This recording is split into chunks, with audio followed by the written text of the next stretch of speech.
On today's episode, we are going to look at a case where two men was jailed for murdering their friend whose body was found chopped up in 4 suitcases, and how the remains of Ashley Walsh's body was found in bushes in North Manchester, more than a week after he was last seen.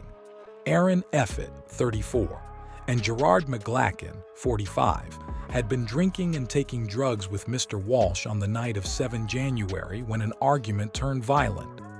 Both men of Moston were jailed for life with a minimum term of 28 years at Manchester Crown Court. Juries heard how talented motocross rider Mr. Walsh had been arguing at McGlacken's flat in Collyhurst. Evitt then picked up a claw hammer and repeatedly struck the 34-year-old to the head and face with heavy force, Manchester Crown Court heard. McGlacken then joined in the attack as Mr. Walsh also suffered deep stab wounds to the chest from a knife. Later, Mr. Walsh's head was removed and his body dismembered before the parts were put into plastic bags, which were transferred into the suitcases. Evitt then took the suitcases by a bike to Sandhills Park in Collyhurst on a number of trips. McGlacken and Evitt were arrested after suspicions were raised when they had been spotted with Mr. Walsh's dog Duke. Evitt later told police, "It's gone on too long. You're going to need a van. I need to show you where he is." The trio had been drinking together at McGlacken's flat in Collyhurst. After Ashley allegedly claimed he'd slept with Evitt's ex, Evitt began attacking him with a hammer.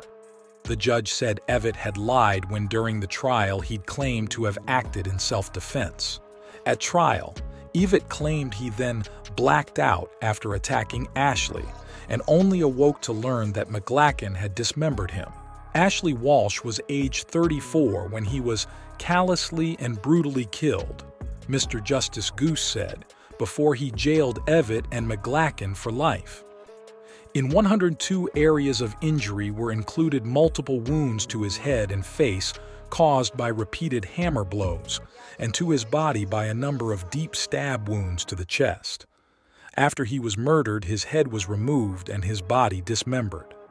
The pair then spent days cleaning up the flat, using bleach and painting over blood-stained walls. Evitt lied to Ashley's family, claiming he'd vanished and had got off with a girl. Ashley's whereabouts remained unknown until January 16th, when Evitt told police his remains had been stored at Sandhills Park in Collyhurst. During the trial, Evitt was asked how he felt about his friend Ashley's death.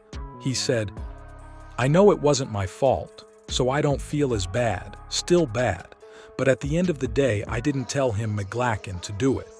Evitt of Brentnor Road, Moston, and McGlacken of Kintore Walk, Collyhurst were both convicted of murder after a trial. They had previously pleaded guilty to preventing a lawful burial. Both were jailed for life and will have to serve a minimum of 28 years before they can be considered for release.